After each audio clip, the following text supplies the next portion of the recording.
संगत जी, आज के सत्संग की शुरुआत करते हैं और सत्संग शेयर करने के लिए इनवाइट करेंगे टीनू ढिलन आंटी को। टीनू आंटी प्लीज आएं और सत्संग शेयर करें।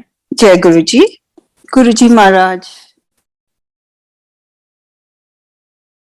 दी सारी संगत ਨੂੰ नमस्कार। ਅੱਜ ਦੇ ਦਿਨ गुरु जी महाराज ਦੇ ਮਹਾ ਇਨਾਇਤ ਦਾ ਸਦਕਾ ਸਾਨੂੰ इस ब्रह्मांड के सब तो पावन स्थान रूहानियत के मरकज गुरु जी के आश्रम तो सत्संग साझा करने का मौका मिल रहा है। इस नालों वड्डा शुकराना की हो सकता है। गुरु जी का लख लख शुकराना। आई हुई सारी संगत नूं नमस्कार। गुरु जी के चरनां विच नमस्कार।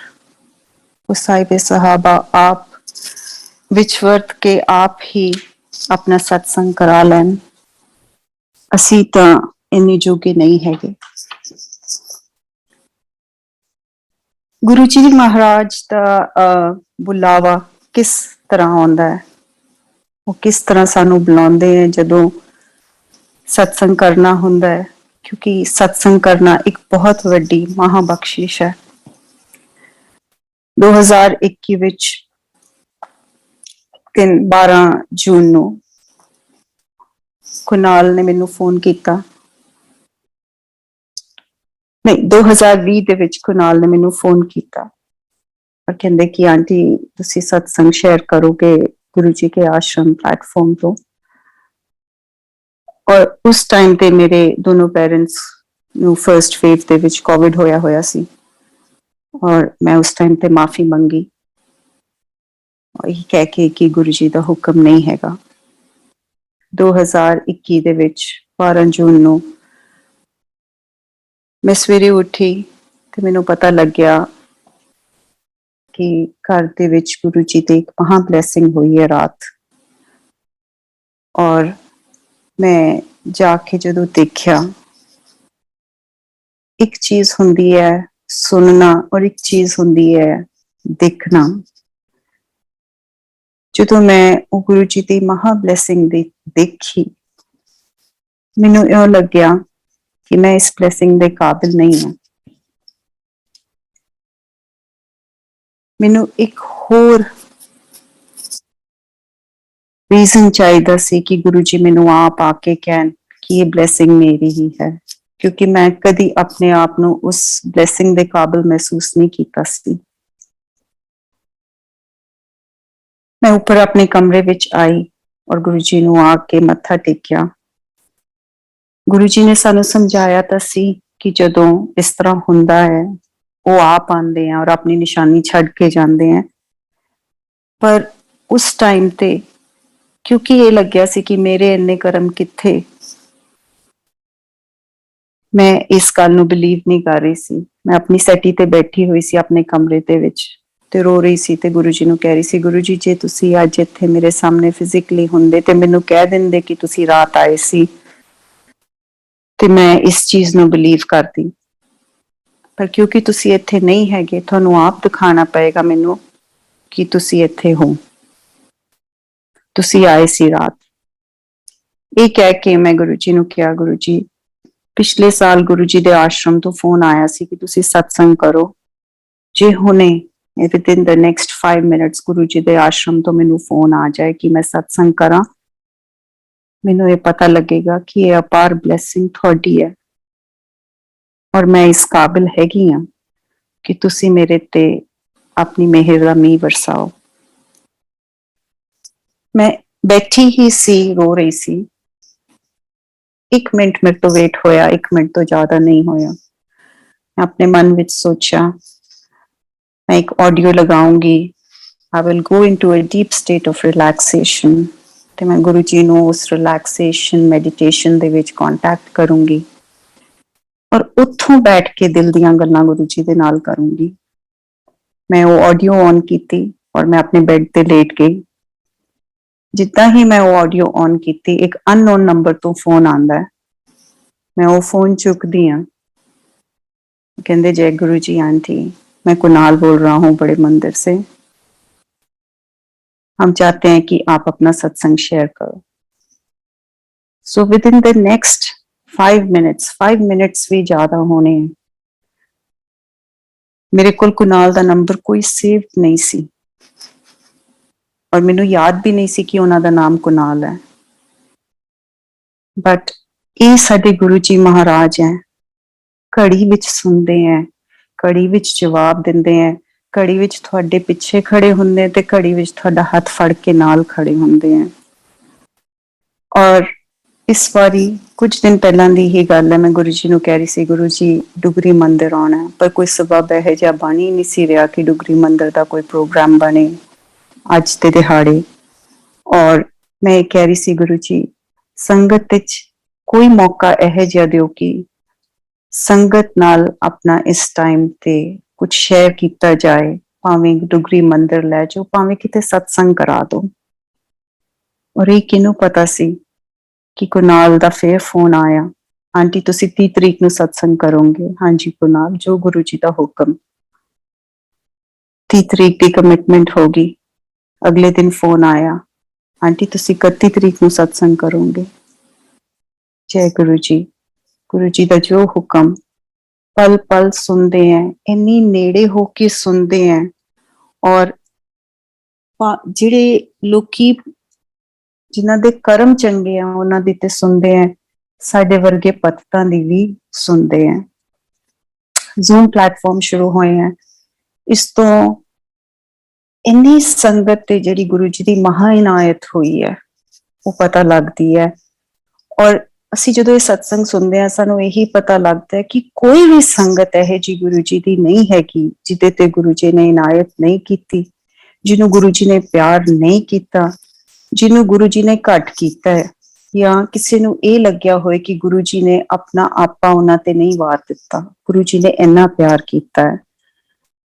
ਜੇ ਕੋਈ ਇਹ ਕਵੇ ਕਿ ਕੋਈ ਵੀ ਸੰਗਤ ਅੱਜ ਗੁਰੂ ਜੀ ਦੀ, ਜਿੰਨਾ ਸੰਗਤ ਪਰਿਵਾਰ ਹੈ ਉਹਦੇ ਚ ਕੋਈ ਕੈਜੂਅਲ ਸੰਗਤ ਹੈ, ਮੈਂ ਬਿਲਕੁਲ ਇਸ ਗੱਲ ਨੂੰ ਮੰਨਣ ਨੂੰ ਤਿਆਰ ਨਹੀਂ ਆ ਕਿ ਕੋਈ ਵੀ ਕਿਸੇ ਵੀ ਸੰਗਤ ਨੂੰ ਅਸੀਂ ਕੈਜੂਅਲ ਕਹਿ ਸਕਦੇ ਹਾਂ। ਬਿਕੋਜ਼ ਹਰ ਸੰਗਤ ਤੇ ਜਦੋਂ ਅਸੀਂ ਦੇਖੀਏ ਮਹਾ ਇਨਾਇਤ ਹੈ ਗੁਰੂ ਜੀ ਦੀ। ਗੁਰੂ ਜੀ ਦੀ ਸੰਗਤ ਦੇ ਉੱਤੇ ਇੰਨੀ ਮਿਹਰ ਵਸਦੀ ਹੈ ਕਿ ਜੇ ਅਸੀਂ ਡੁੱਬੇ ਵੀ ਹੋਈਏ ਤਾਂ ਗੁਰੂ ਜੀ ਸਾਨੂੰ ਫੜ ਕੇ ਤਾਰ ਲੈਂਦੇ ਹੈ। ਔਰ ਜਿਹੜੇ ਪਤਿਤ ਮੇਰੇ ਵਰਗੇ ਹੁੰਦੇ ਆ ਉਹਨਾਂ ਨੂੰ ਤਾਂ ਗੁਰੂ ਜੀ ਖਾਸ ਸਪੈਸ਼ਲ ਚਾਈਲਡ ਵਾਂਗੂ ਚੁੱਕ ਕੇ ਲੈ ਕੇ ਆਉਂਦੇ ਆ ਬਾਹਰ। ਸੋ ਇੱਕ ਟਾਈਮ ਸੀ ਜਦੋਂ ਅਸੀਂ ਇੱਕ ਕਿਤੇ ਕਿਤੇ ਕੋਈ ਸਤਸੰਗ ਸੁਣਿਆ ਕਰਦੇ ਸੀ, ਔਰ ਉਹ ਸਤਸੰਗ ਸੁਣ ਕੇ ਅਸੀਂ ਇਹ ਕਹਿੰਦੇ ਸੀ, ਅੱਛਾ ਜੀ ਇਹਨਾਂ ਦਾ ਤਾਂ ਅਸੀਂ ਕਦੇ ਸਤਸੰਗ ਸੁਣਿਆ ਨਹੀਂ। ਜਦੋਂ ਅਸੀਂ ਗੁਰੂ ਜੀ ਦੀ ਮਿਹਰ ਬਾਰੇ ਸੁਣਦੇ ਸੀ, ਸਾਨੂੰ ਏਦਾਂ ਲੱਗਦਾ ਸੀ ਕਿ ਇਹ ਤਾਂ ਅਸੀਂ ਕਦੇ ਸਤਸੰਗ ਸੁਣਿਆ ਨਹੀਂ। ਹੁਣ ਇੰਨੇ ਅਪਾਰ ਸਤਸੰਗ ਹੋ ਰਹੇ ਆ, ਔਰ ਗੁਰੂ ਜੀ ਦੀ ਮਿਹਰ ਕਿਸ ਕਦਰ ਸਾਰੀ ਸੰਗਤ ਦੇ ਉੱਤੇ ਹੈ, ਇਹ ਸੁਣ ਕੇ ਕਈ ਵਾਰੀ ਇੰਨੀ ਹੈਰਾਨੀ ਹੁੰਦੀ ਹੈ ਕਿ ਗੁਰੂ ਜੀ ਨੇ ਹਰ ਸੰਗਤ ਨੂੰ ਇਕੁਅਲੀ ਕਿੰਨਾ ਪਿਆਰ ਦਿੱਤਾ ਹੈ। ਸੋ ਗੁਰੂ ਜੀ ਹਮੇਸ਼ਾ ਇਹ ਕਿਹਾ ਕਰਦੇ ਸੀ ਕਿ ਸਭ ਤੋਂ ਲੇਟੈਸਟ ਸਤਸੰਗ ਸੁਣਾਓ। ਸੋ ਮੈਂ ਸਭ ਤੋਂ ਪਹਿਲਾਂ ਲੇਟੈਸਟ ਸਤਸੰਗ ਤੋਂ ਹੀ ਸ਼ੁਰੂ ਕਰੂੰਗੀ।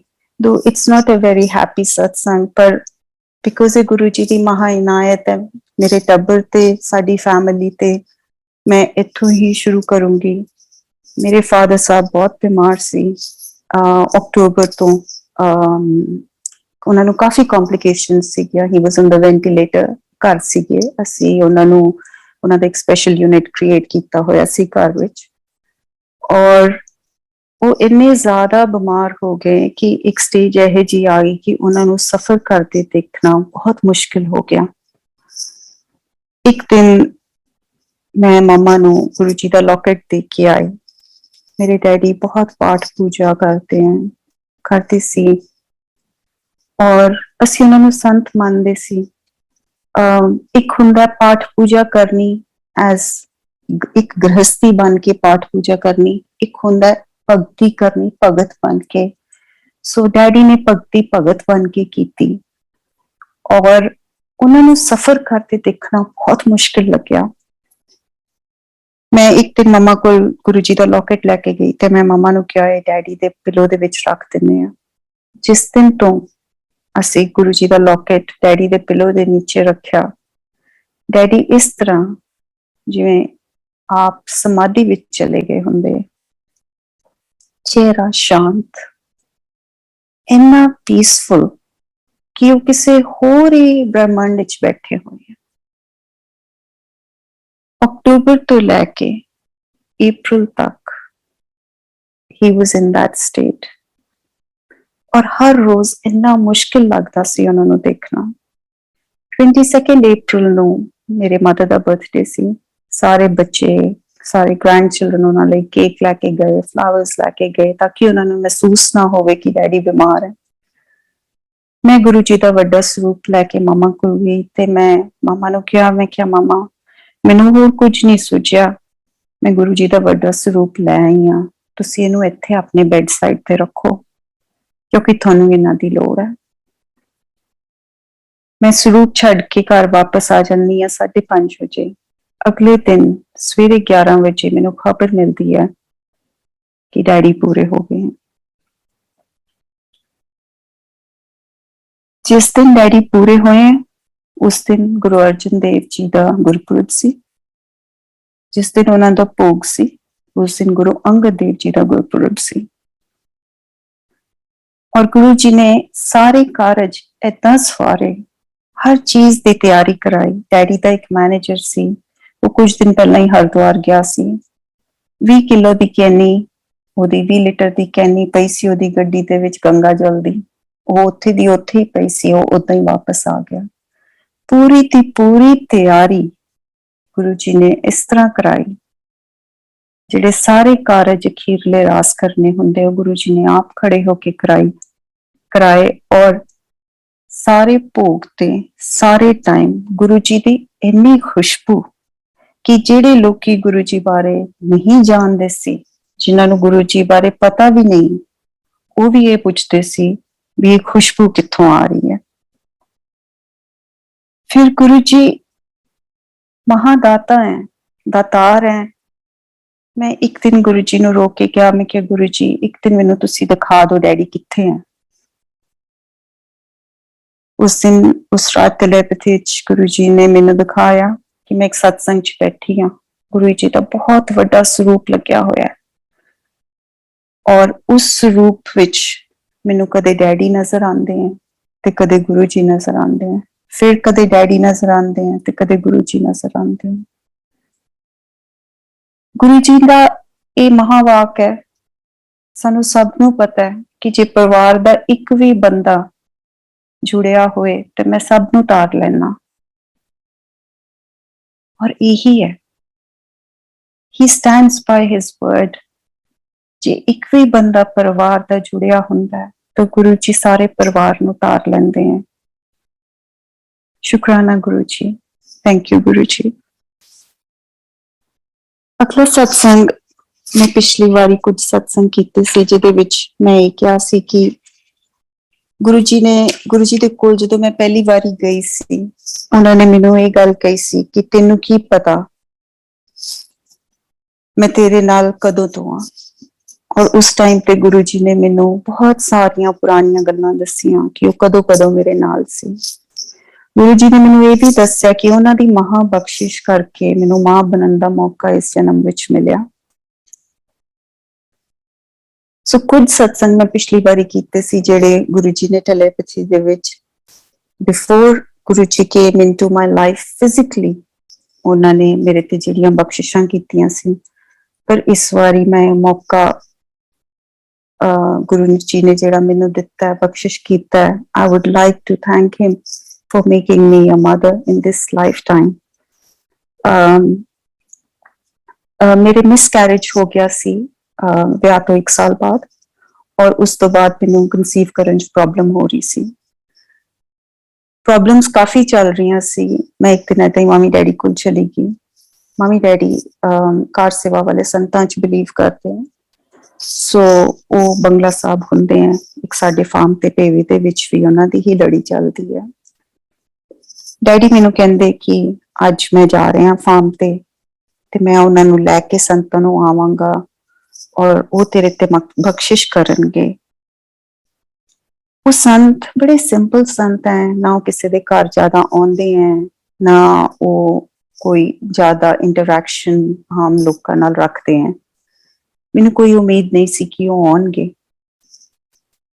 ਡੈਡੀ ਸ਼ਾਮ ਨੂੰ ਉਹਨਾਂ ਨੂੰ ਲੈ ਕੇ ਘਰ ਆ ਗਏ। ਜਿਉਂ ਹੀ ਘਰ ਆਏ, ਉਹ ਆ ਕੇ ਡਰਾਇੰਗ ਰੂਮ 'ਚ ਬੈਠੇ। ਡੈਡੀ ਨੇ ਉਹਨਾਂ ਨੂੰ ਆਪਣੀ ਤਰ੍ਹਾਂ ਸਮਝਾਇਆ। ਉਹਨਾਂ ਨੂੰ ਸਮਝ ਆ ਗਈ ਕਿ ਡੈਡੀ ਕੀ ਕਹਿ ਰਹੇ ਹੈ, ਕਿ ਮੈਨੂੰ ਕੀ ਪ੍ਰੋਬਲਮ ਹੈ। ਉਹਨਾਂ ਨੇ ਮਾਮਾ ਨੂੰ ਕਿਹਾ ਕਿ ਤੁਸੀਂ ਕੋਈ ਫਰੂਟ ਲੈ ਕੇ ਆਓ ਜਿਹੜਾ ਘਰ 'ਚ ਹੈਗਾ।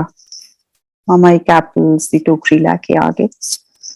ਉਹਨਾਂ ਨੇ ਇੱਕ ਐਪਲ ਹੱਥ 'ਚ ਫੜਿਆ, ਕਦੀ ਉਹਨੂੰ ਇੱਕ ਹੱਥ 'ਚ, ਕਦੀ ਉਹਨੂੰ ਦੂਜੇ ਹੱਥ 'ਚ, ਕਦੇ ਉਹਨੂੰ ਇੱਕ ਹੱਥ 'ਚ, ਕਦੇ ਉਹਨੂੰ ਦੂਜੇ ਹੱਥ 'ਚ। 5 ਮਿੰਟ ਬਾਅਦ ਮੇਰੇ ਐਪਲ ਮੇਰੀ ਝੋਲੀ ਵਿੱਚ ਪਾ ਦਿੱਤਾ ਤੇ ਮੈਨੂੰ ਕਹਿੰਦੇ ਹੁਣ ਇਹ ਖਾ ਲਈ ਤੇ ਪੂਰਾ ਖਾਈ ਤੇ ਚੰਗੀ ਤਰ੍ਹਾਂ ਖਾਈ। ਹੋਊਗਾ ਮੁੰਡਾ, ਹੋਊਗਾ ਕਾਲਾ, ਪਰ ਮਾਰਨਾ ਨਹੀਂ ਹੈ ਤੇ ਗੁੱਸਾ ਨਹੀਂ ਕਰਨਾ ਉਹਨੂੰ। ਬਹੁਤ ਸਪੈਸ਼ਲ ਸੋਲ ਹੈ। ਅਸੀਂ ਇਹਨਾਂ ਸੰਤਾਂ ਨੂੰ ਭੋਲੇ ਸਾਧ ਕਹਿੰਦੇ ਸੀ। ਮੈਡੀਕਲੀ ਸਪੀਕਿੰਗ ਜੋ ਮੇਰੀ ਕੰਡੀਸ਼ਨ ਸੀ ਉਹ ਇਹੋ ਜਿਹੀ ਸੀ ਕਿ ਆਫਟਰ 20 ਵੀਕਸ ਮੇਰੇ ਆਟੋਮੈਟਿਕਲੀ ਮਿਸਕੈਰੇਜ ਹੋ ਜਾਣਾ ਚਾਹੀਦਾ ਸੀ। ਮੈਂ ਆਪਣੇ ਮਨ ਦੇ ਵਿੱਚ ਬਹੁਤ ਡਰੀ ਹੋਈ ਸੀ। ਪ੍ਰਸ਼ਾਦ ਮੈਂ ਖਾ ਲਿਆ, ਮੈਂ ਆਪਣੇ ਮਨ ਵਿੱਚ ਬਹੁਤ ਡਰੀ ਹੋਈ ਸੀ। ਇਹ ਹੋਣੀ ਹੈ ਕੋਈ ਮਿਡਲ ਆਫ ਅਗਸਤ ਦੀ ਗੱਲ। ਮੈਂ 30 ਅਗਸਤ ਨੂੰ ਆਪਣਾ ਟੈਸਟ ਕੀਤਾ, 30th August, and I was pregnant. I was positive. ਉਸ ਤੋਂ ਬਾਅਦ ਪੋਜ਼ਿਟਿਵ ਤਾਂ ਮੈਂ ਹੋ ਗਈ, ਪਰ ਮਨ ਦੇ ਵਿੱਚ ਇੰਨਾ ਡਰ ਕਿ ਠੀਕ ਹੈ ਇੱਕ ਵਾਰੀ ਤਾਂ ਟੈਸਟ ਪੋਜ਼ਿਟਿਵ ਆ ਗਿਆ, ਪਰ ਮੈਨੂੰ ਇਹ ਪਤਾ ਹੈ ਕਿ 20 ਹਫ਼ਤਿਆਂ ਬਾਅਦ after 5 months this child will be automatically miscarried. ਬਹੁਤ ਡਰ ਮਨ ਦੇ ਵਿੱਚ। ਜਿੱਦਾਂ ਹੀ ਮੇਰੀ ਪ੍ਰੈਗਨੈਂਸੀ ਥੋੜੀ ਜਿਹੀ ਪ੍ਰੋਗਰੈਸ ਹੋਈ, ਮੈਨੂੰ ਇੱਕ ਖਾਬ ਆਉਣਾ ਸ਼ੁਰੂ ਹੁੰਦਾ ਹੈ ਜੋ ਗੁਰੂ ਜੀ ਦੀ ਟੈਲੀਪੈਥੀ ਹੈ। ਉਹਦੇ ਵਿੱਚ ਮੈਨੂੰ ਆਵਾਜ਼ ਆਉਂਦੀ ਹੈ ਗੁਰੂ ਜੀ ਦੀ। ਉਹ ਮੇਰੀ ਅੱਖ, ਮੈਨੂੰ ਹੀ ਮੇਰੀ ਅੱਖ ਖੋਲ ਕੇ ਦਿਖਾਉਂਦੇ ਆ ਔਰ ਇਹ ਕਹਿੰਦੇ ਆ ਇਹਦੇ ਵਿੱਚ ਤੈਨੂੰ ਆ ਸਿਲਵਰ ਤਾਰ ਨਜ਼ਰ ਆ ਰਹੀ ਹੈ। ਔਰ ਮੈਂ ਕਹਿੰਦੀ ਹਾਂ ਹਾਂਜੀ ਗੁਰੂ ਜੀ। ਮੈਨੂੰ ਕਹਿੰਦੇ ਤੇਰਾ ਬੱਚਾ ਇਹਦੇ ਨਾਲ ਜੁੜਿਆ ਹੋਇਆ, ਇਹ ਤੇਰੇ ਨਾਲ ਨਹੀਂ ਜੁੜਿਆ। ਇਸ ਤਾਰ ਦੇ ਥਰੂ ਉਹਨੇ ਇਸ ਦੁਨੀਆ ਦੇ ਵਿੱਚ ਆਉਣਾ, ਉਹਨੇ ਤੇਰੇ ਥਰੂ ਇਸ ਦੁਨੀਆ ਵਿੱਚ ਨਹੀਂ ਆਉਣਾ। ਔਰ ਇਹ ਡ੍ਰੀਮ ਮੈਨੂੰ ਹਰ ਰਾਤ ਆਉਂਦਾ ਹੁੰਦਾ ਸੀ, ਹਰ ਰਾਤ। ਮੈਨੂੰ ਇਹ ਹੁਕਮ ਸੀ ਉਹਨਾਂ ਸੰਤਾਂ ਦਾ ਕਿ ਮੈਂ ਰਹਿਰਾਸ ਸਾਹਿਬ ਦਾ ਪਾਠ ਕਰਕੇ ਸੌਵਾਂ। ਔਰ ਮੈਂ ਰਹਿਰਾਸ ਸਾਹਿਬ ਦਾ ਪਾਠ ਕਰਦੀ ਸੀ। ਪਾਠ ਕਰਦਿਆਂ ਜਿਉਂ ਹੀ ਮੇਰੀ ਅੱਖ ਲੱਗਣੀ, ਮੈਨੂੰ ਇਹ ਖਾਬ ਆਉਣਾ ਔਰ ਮੈਨੂੰ ਇੰਨਾ ਹੌਸਲਾ ਹੋਣਾ ਔਰ ਮੈਂ ਸੌਂ ਜਾਣਾ। ਸ਼ੁਕਰਾਨਾ Guru ji, my pregnancy went on off very well. Bed rest ਦਾ ਸੀ, ਪ੍ਰੀਕਾਸ਼ਨਰੀ ਸਭ ਕੁਝ ਸੀਗਾ, ਪਰ ਗੁਰੂ ਮਹਾਰਾਜ ਦੀ ਮਹਾ ਇਨਾਇਤ ਦਾ ਸਦਕਾ my son was born in May, on the 18th of May, a healthy, happy child. So ਇਹ ਗੁਰੂ ਜੀ ਨੇ ਮੇਰੀ ਇਸ ਗੱਲ ਦੀ ਪੁਸ਼ਟੀ ਉਸ ਦਿਨ ਕੀਤੀ ਸੀ ਜਦੋਂ ਮੈਂ ਗੁਰੂ ਜੀ ਨੂੰ ਫਰਸਟ ਡੇ ਮਿਲੀ ਸੀ। ਗੁਰੂ ਜੀ ਕਹਿੰਦੇ ਸੀ ਕਿ ਜਦੋਂ ਅਸੀਂ ਗੁਰੂ ਨੂੰ ਪੁਕਾਰਦੇ ਹਾਂ, ਜਦੋਂ ਅਸੀਂ ਮੁਸੀਬਤ ਵਿੱਚ ਹੁੰਦੇ ਹਾਂ ਤੇ ਜਦੋਂ ਅਸੀਂ ਗੁਰੂ ਭਗਤ ਹੁੰਦੇ ਹਾਂ ਤੇ ਸੁਣਦੇ ਸਾਡੀ ਸਿਰਫ ਗੁਰੂ ਜੀ ਹੀ ਹੈ, ਕਿਉਂਕਿ ਅਸੀਂ ਗੁਰੂ ਭਗਤ ਹਾਂ। ਜਿਸ ਤਰ੍ਹਾਂ ਜਦੋਂ ਅਸੀਂ ਫੋਨ ਲਗਾਉਂਦੇ ਹਾਂ, ਕੋਈ ਵੀ ਫੋਨ ਮੈਂ ਕਿਸੇ ਵੀ ਨੰਬਰ ਤੇ ਲਗਾਉਂਗੀ ਉਹ ਵੱਜੇਗਾ ਗੁਰੂ ਜੀ ਦੇ ਕੋਲ ਜਾ ਕੇ ਹੀ। ਸੈਕਿੰਡ ਟਾਈਮ ਜਦੋਂ ਮੇਰੀ ਬੇਟੀ ਬੋਰਨ ਹੋਈ ਹੈ, after a couple of years, ਅਸੀਂ ਆਪਣਾ ਸੈਕਿੰਡ ਚਾਈਲਡ ਪਲਾਨ ਕੀਤਾ। ਫਿਰ ਕੰਪਲਿਕੇਸ਼ਨ ਹੋਈ 2-3 ਮਹੀਨਿਆਂ ਮਗਰੋਂ, ਫਿਰ ਇੰਨੀ ਕੰਪਲਿਕੇਸ਼ਨ ਹੋ ਗਈ, ਪਲੈਸੈਂਟਾ ਡਿਟੈਚ ਹੋ ਗਿਆ। ਡਾਕਟਰ ਨੇ ਸਕੈਨ ਕੀਤਾ, ਸਕੈਨ ਕਰਕੇ ਕਹਿੰਦੀ ਕਿ ਬੇਬੀ ਦੀ ਫੀਟਲ ਹਾਰਟ ਖਤਮ ਹੈ ਔਰ ਜਿਹੜੀ ਗਰੋਥ ਹੈ ਉਹ 2 ਹਫ਼ਤੇ ਪਿੱਛੇ ਚਲੀ ਗਈ ਹੈ। ਸੋ ਮੈਨੂੰ ਕਹਿੰਦੀ ਕਿ ਆਪਾਂ ਪਰਸੋਂ ਨੂੰ ਡੀਐਨਸੀ ਕਰ ਦਿਆਂਗੇ ਤਾਂ ਕਿ ਅਬੋਰਸ਼ਨ ਜੋ ਕਿ ਅਬੋਰਸ਼ਨ ਹੁੰਦਾ ਕਿ ਅਬੋਰਸ਼ਨ ਕਰ ਦਿਆਂਗੇ। ਤੇ ਅਗਲੇ ਦਿਨ ਗੁਰਪੁਰਬ ਸੀ, ਕਹਿੰਦੀ ਅਸੀਂ ਕੱਲ ਨੂੰ ਨਹੀਂ ਕਰਾਂਗੇ ਕਿਉਂਕਿ ਕੱਲ ਸ਼ਾਇਦ ਬਲੱਡ ਨਹੀਂ ਮਿਲੇਗਾ, ਉਹ ਕੋਈ ਬਲੱਡ ਦੀ ਪ੍ਰੋਬਲਮ ਸੀ ਔਰ ਕਹਿੰਦੇ ਬੈਕਅਪ ਐਮਰਜੈਂਸੀ ਬਲੱਡ ਹੋਣਾ ਚਾਹੀਦਾ, ਸੋ ਇਸ ਕਰਕੇ ਅਸੀਂ ਪਰਸੋਂ ਕਰਾਂਗੇ। ਮੈਂ ਮਾਮਾ ਡੈਡੀ ਕੋਲ ਸ਼ਾਮ ਨੂੰ ਗਈ ਹੋਈ ਸੀ। ਮਾਮਾ ਡੈਡੀ ਦਾ ਘਰ ਇੱਕ ਇਹੋ ਜਿਹੀ ਰੋਡ ਤੇ ਹੈ ਜਿੱਥੋਂ ਨਗਰ ਕੀਰਤਨ ਲੰਘਦਾ ਹੈ। ਸੋ ਨਗਰ ਕੀਰਤਨ ਲੰਘ ਰਿਹਾ ਸੀ ਔਰ ਮੈਂ ਰੋ ਰਹੀ ਸੀ, ਠੋਬਾ ਮਾਰ ਮਾਰ ਕੇ ਰੋ ਰਹੀ ਸੀ, ਗੁਰੂ ਜੀ ਨੂੰ ਯਾਦ ਕਰ ਰਹੀ ਸੀ ਔਰ ਇਹੀ ਕਹਿ ਰਹੀ ਸੀ ਕਿ why me, why did you choose me, ਜਾਂ ਤਾਂ ਦਿੰਦੇ ਹੀ ਨਾ, ਜੇ ਦੇ ਰਹੇ ਹੋ, ਜੇ ਦੇ ਰਹੇ ਸੀ ਤਾਂ why do I have to go through this. ਮੱਥਾ ਟੇਕਿਆ, ਡੈਡੀ ਕਹਿੰਦੇ ਮੱਥਾ ਟੇਕ ਲੋ, ਮੱਥਾ ਟੇਕਿਆ, ਪ੍ਰਸ਼ਾਦ ਲਿਆ ਮਹਾਰਾਜ ਦੀ ਸਵਾਰੀ ਨੂੰ, ਜਦੋਂ ਮੱਥਾ ਟੇਕਿਆ ਪ੍ਰਸ਼ਾਦ ਉਹਨਾਂ ਨੇ ਦਿੱਤਾ, ਪ੍ਰਸ਼ਾਦ ਲੈ ਕੇ ਅੰਦਰ ਆਈ।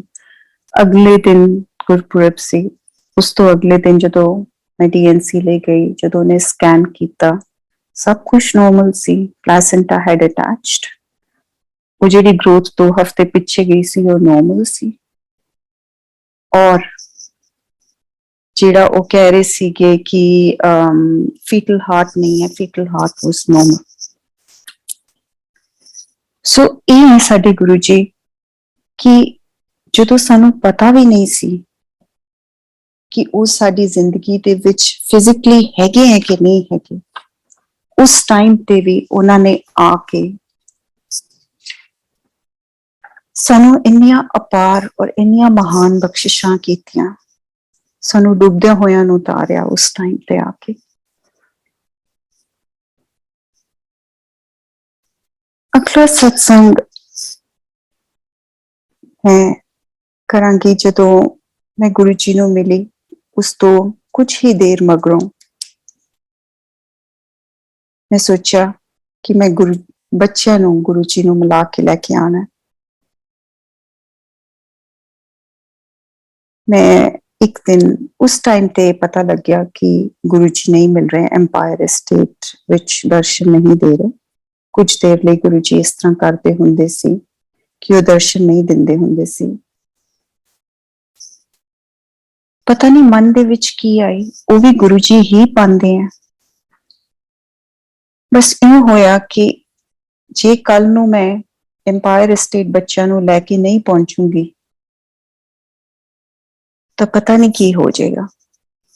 ਰਾਤੀ ਮੈਂ ਆਪਣੇ ਹਸਬੈਂਡ ਨੂੰ ਕਿਹਾ ਕਿ ਕੱਲ ਨੂੰ ਮੈਂ ਬੱਚਿਆਂ ਨੂੰ ਲੈ ਕੇ ਗੁਰੂ ਜੀ ਕੋਲ ਜਾ ਰਹੀ ਹਾਂ ਔਰ ਮੈਂ ਪਰਸੋਂ ਨੂੰ ਵਾਪਸ ਆ ਜਾਊਂਗੀ, ਬੁਕਿੰਗਸ ਹੋ ਗਈਆਂ, ਸਭ ਕੁਝ ਹੋ ਗਿਆ। ਮੇਰੇ ਹਸਬੈਂਡ ਮੈਨੂੰ ਕਹਿੰਦੇ ਕਿ ਤੂੰ ਇਹਨਾਂ ਨੂੰ ਏਦਾਂ ਹੀ ਤੰਗ ਕਰ ਰਹੀ ਹੈ, ਜਦੋਂ ਪਤਾ ਹੈ ਕਿ ਗੁਰੂ ਜੀ ਨਹੀਂ ਮਿਲ ਰਹੇ ਤਾਂ ਤੂੰ ਕਿਉਂ ਜਾ ਰਹੀ ਹੈ।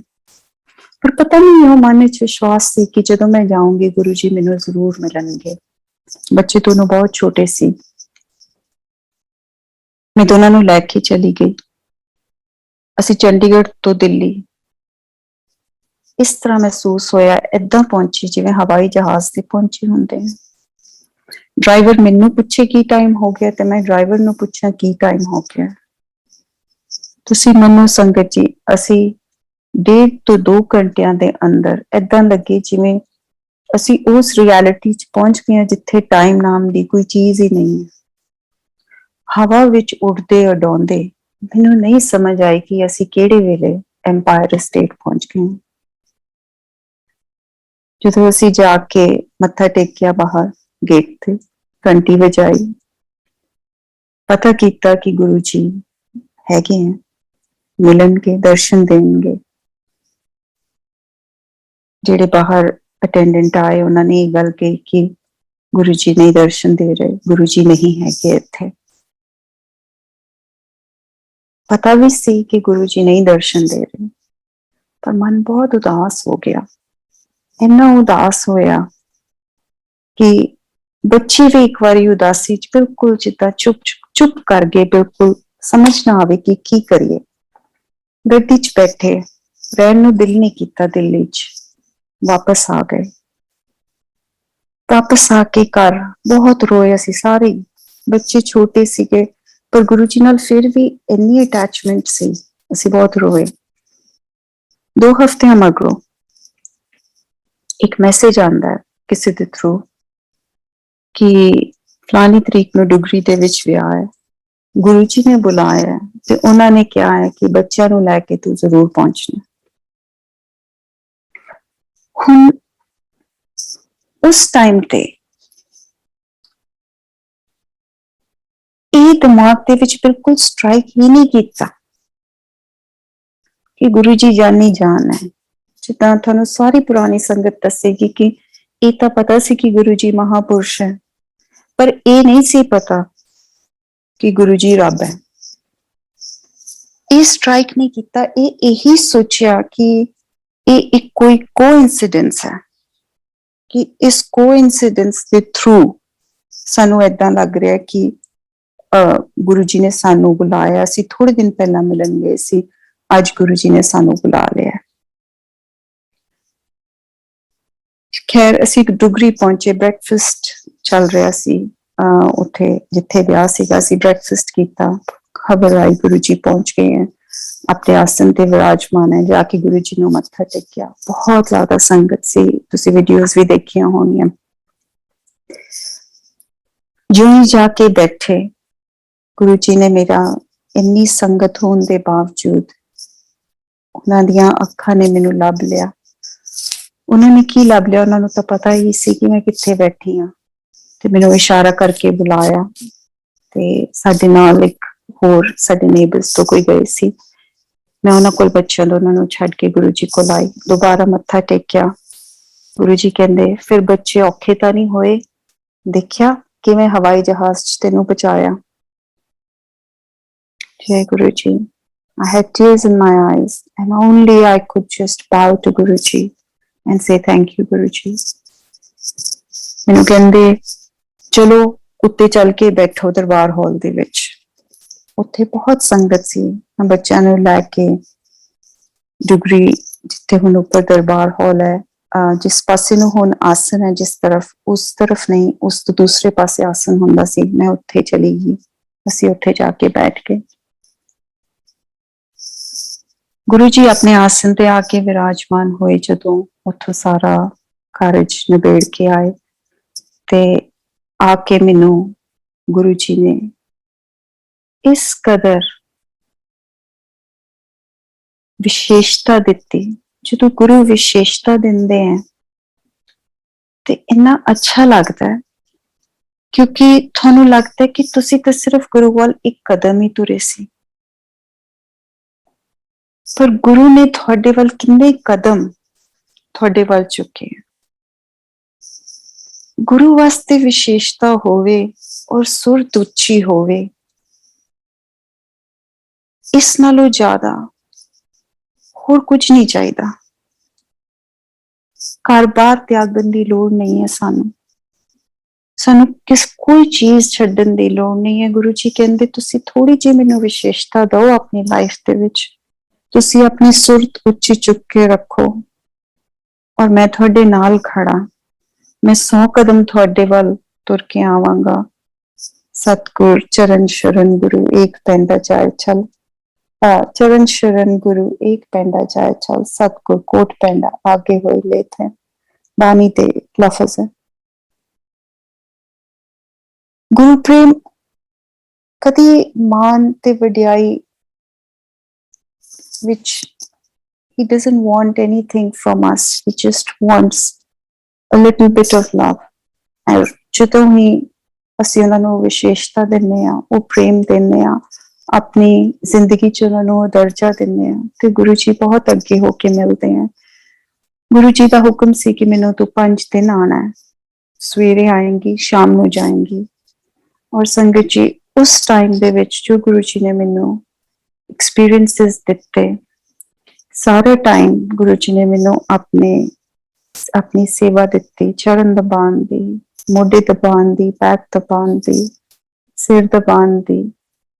ਔਰ ਗੁਰੂ ਜੀ ਨੇ ਕਹਿਣਾ ਹੋਰ ਜ਼ੋਰ ਦੀ, ਹੋਰ ਜ਼ੋਰ ਦੀ, ਹੋਰ ਜ਼ੋਰ ਦੀ। ਔਰ ਮੇਰੀ ਜਦੋਂ ਦਿਨ ਖਤਮ ਹੋਣਾ ਤੇ ਮੈਂ ਜਾਣ ਲੱਗਣਾ ਘਰ, ਮੇਰੀ ਬੋਡੀ ਦੇ ਵਿੱਚ ਇੰਨੀ ਪੇਨ ਹੋਣੀ ਔਰ ਘਰ ਜਾ ਕੇ ਨੀਂਦ ਨਾ ਆਣੀ, ਕਿਉਂਕਿ ਇੰਨੀ ਪੇਨ ਹੁੰਦੀ ਸੀ। ਗੁਰੂ ਜੀ ਨੇ ਸਵੇਰ ਤੋਂ ਲੈ ਕੇ ਸ਼ਾਮ ਤੱਕ ਆਪਣੀ ਸੇਵਾ ਮੇਰੇ ਤੋਂ ਕਰਾਣੀ।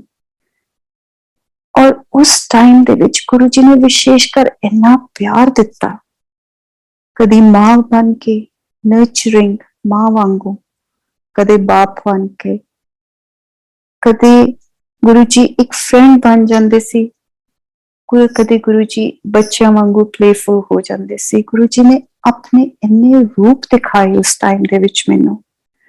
ਔਰ ਕਈ ਵਾਰੀ ਮੈਂ ਅੱਜ ਬੈਠ ਕੇ ਸੋਚਦੀ ਹਾਂ ਕਿ ਸਾਡੀ ਸਭ ਦੀ ਜਰਨੀ ਗੁਰੂ ਜੀ ਨਾਲ ਬਹੁਤ ਲੰਬੀ ਹੈ, ਪਰ ਜੇ ਉਹ 5 ਦਿਨਾਂ ਦੀ ਬਖਸ਼ਿਸ਼ ਮੇਰੇ ਤੇ ਗੁਰੂ ਜੀ ਦੀ ਮਹਾ ਇਨਾਇਤ ਨਾ ਹੋਈ ਹੁੰਦੀ,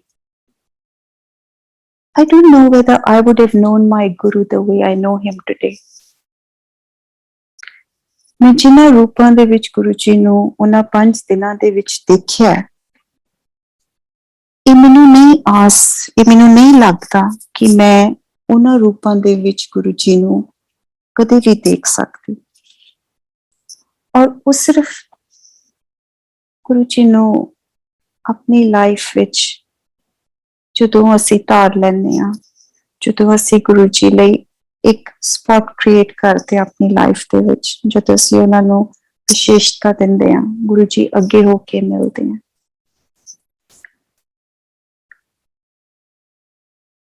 अगला सत्संग ਵੱਲ ਵਧਦੇ ਹੋਏ, ਜਦੋਂ ਮੈਂ ਗੁਰੂ ਜੀ ਨੂੰ ਫਸਟ ਟਾਈਮ ਮਿਲੀ ਹਾਂ,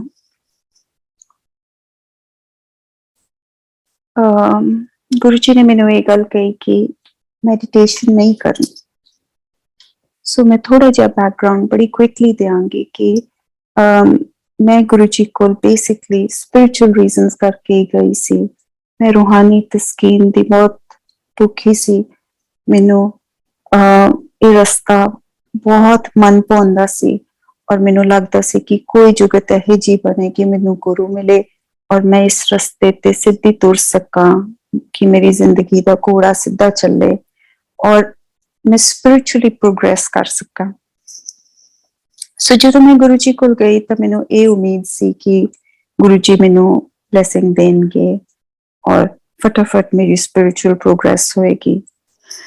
ਪਰ ਜਿਸ ਰਾਤ ਮੈਂ ਫਰਸਟ ਡੇ ਗੁਰੂ ਜੀ ਨੂੰ ਜਾ ਕੇ ਮਿਲੀ ਹਾਂ, ਉਸ ਰਾਤ ਅਸੀਂ ਆਲਮੋਸਟ ਮੇਰੀ ਸਵੇਰੇ 5 ਵਜੇ ਛੁੱਟੀ ਹੋਈ ਹੈ। I had the privilege of a audience with Guru ji bed ਤੇ ਬੈਠੇ ਸੀ, ਮੈਂ ਨੀਚੇ ਬੈਠੀ ਹੋਈ ਸੀ ਔਰ ਗੁਰੂ ਜੀ ਦੀ ਕੁਛ ਲੀਲਾ ਇਹੋ ਜਿਹੀ ਹੁੰਦੀ ਹੈ ਕਿ ਕੁਝ ਗੱਲਾਂ ਤਾਂ ਤੁਹਾਨੂੰ ਬਹੁਤ ਯਾਦ ਹੁੰਦੀਆਂ ਉਸ ਟਾਈਮ ਦੀਆਂ ਔਰ ਕੁਝ ਗੱਲਾਂ ਗੁਰੂ ਜੀ ਬਿਲਕੁਲ ਬਲੈਂਕ ਕਰ ਦਿੰਦੇ ਹੈ। ਕਿਉਂਕਿ ਕਈ ਵਾਰੀ ਮੈਂ ਇਹ ਸੋਚਦੀ ਹਾਂ ਕਿ ਮੈਂ ਇੰਨੀ ਦੇਰ ਗੁਰੂ ਜੀ ਕੋਲ ਬੈਠੀ ਰਹੀ, ਮੈਂ ਕੋਸ਼ਿਸ਼ ਕਰਾਂ, ਮੈਂ ਯਾਦ ਕਰਾਂ ਮੈਂ ਹੋਰ ਕੀ ਗੱਲਾਂ ਕੀਤੀਆਂ ਗੁਰੂ ਜੀ ਨੇ, ਹੋਰ ਮੈਨੂੰ ਕੀ ਕੁਝ ਦਿਖਾਇਆ, ਹੋਰ ਮੇਰੇ ਤੇ ਕਿਹੜੀਆਂ ਬਲੈਸਿੰਗਸ ਉਸ ਰਾਤ ਹੋਈਆਂ। ਪਰ ਕੁਝ ਗੱਲਾਂ ਮੈਨੂੰ ਯਾਦ ਹੈ, ਕੁਝ ਗੱਲਾਂ ਮੈਂ ਬਿਲਕੁਲ ਬਲੈਂਕ ਹੈ ਉਹਨਾਂ ਬਾਰੇ। ਪਰ ਇੱਕ ਗੱਲ ਜਿਹੜੀ ਮੈਨੂੰ ਯਾਦ ਹੈ ਉਹ ਇਹ ਹੈ ਕਿ ਗੁਰੂ ਜੀ ਨੇ ਕਿਹਾ ਸੀ ਕਿ ਮੈਡੀਟੇਸ਼ਨ ਨਹੀਂ ਕਰਨੀ। ਹੁਣ ਗਈ ਤਾਂ ਮੈਂ ਇਹ ਸੋਚ ਕੇ ਸੀ ਕਿ ਗੁਰੂ ਜੀ ਮੈਨੂੰ ਹੈਲਪ ਕਰਨਗੇ, ਮੈਨੂੰ ਕਹਿਣਗੇ ਕਿ ਤੇਰੇ ਤੇ ਬਖਸ਼ਿਸ਼ ਹੋ ਗਈ, ਉਹਨਾਂ ਦੀ ਬਖਸ਼ਿਸ਼ ਦੇ ਨਾਲ ਮੇਰੀ ਮੈਡੀਟੇਸ਼ਨ ਪ੍ਰੋਗਰੈਸ ਕਰੇਗੀ। ਪਰ ਜਦੋਂ ਗੁਰੂ ਜੀ ਨੇ ਇਹ ਕਹਿ ਦਿੱਤਾ, ਮੈਂ ਉਹਨਾਂ ਦਾ ਕਿਹਾ ਮੰਨਿਆ, ਬਿਕਾਜ਼ ਗੁਰੂ ਜੀ ਇੱਕ ਇਹੋ ਜਿਹੀ ਪਾਵਰ ਹੈ ਕਿ ਇਹ ਹੋ ਹੀ ਨਹੀਂ ਸਕਦਾ ਕਿ ਅਸੀਂ ਉਹਨਾਂ ਦੇ ਚਰਨ ਸ਼ਰਨ ਚ ਬੈਠੇ ਹੋਈਏ ਔਰ ਉਹਨਾਂ ਦਾ ਹੁਕਮ ਹਦੂਲੀ ਕਰ ਦਈਏ। ਜੇ ਗੁਰੂ ਜੀ ਕਹਿੰਦੇ ਸੀ ਕਿ ਇਹ ਨਹੀਂ ਕਰਨਾ ਤੇ ਉਹ ਧੱਕੇ ਨਾਲ you would be led towards that direction ਕਿ ਤੁਸੀਂ ਨਹੀਂ ਕਰਦੇ ਸੀ। ਆਪਣੇ ਮਨ ਵਿੱਚ ਸੋਚ ਲਿਆ ਕਿ ਠੀਕ ਹੈ ਮੈਂ ਘਰ ਜਾ ਕੇ ਮੈਡੀਟੇਸ਼ਨ ਨਹੀਂ ਕਰੂੰਗੀ।